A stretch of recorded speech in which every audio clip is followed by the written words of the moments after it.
وبركاته.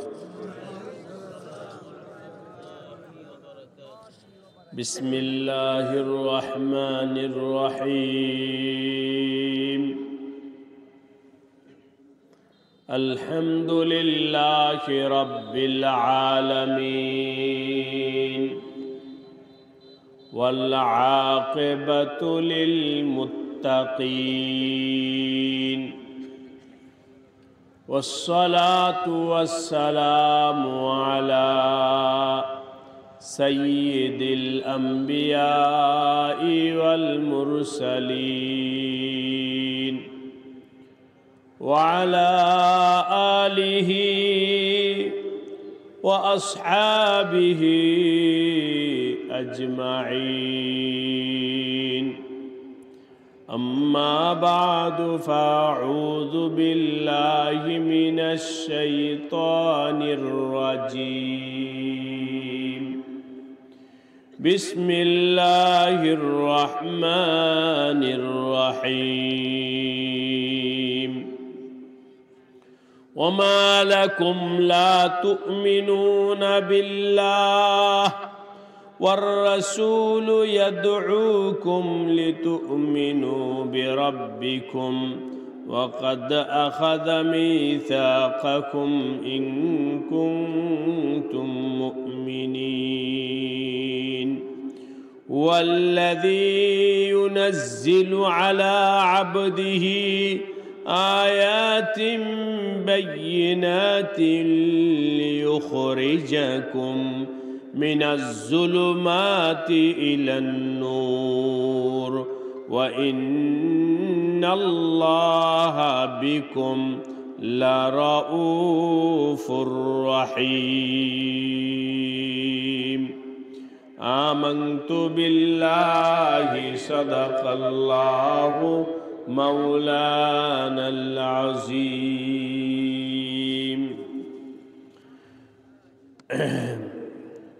গফরগাঁও, ময়মনসিংহ, পাগলা, চকপাদরা খাদিজাতুল কুবরা মহিলা কওমি মাদ্রাসার উদ্যোগে আয়োজিত তৃতীয় বার্ষিক ইসলামী মহাসম্মেলনের সম্মানিত সভাপতি, প্রধান অতিথি, উলামায়ে কেরাম, মুরব্বিয়ানে কেরাম, যুবক ভাইরা, পর্দার আড়ালে আমার মা ও বোনেরা, আল্লাহ রব্বুল আলামিনের দরবারে অসংখ্য শুকরিয়া যে আল্লাহ রব্বুল আলামিন মেহেরবানি করে, দয়া করে আমাদেরকে আজকের এই মোবারক মাহফিলে আসার বসার তৌফিক দান করেছেন।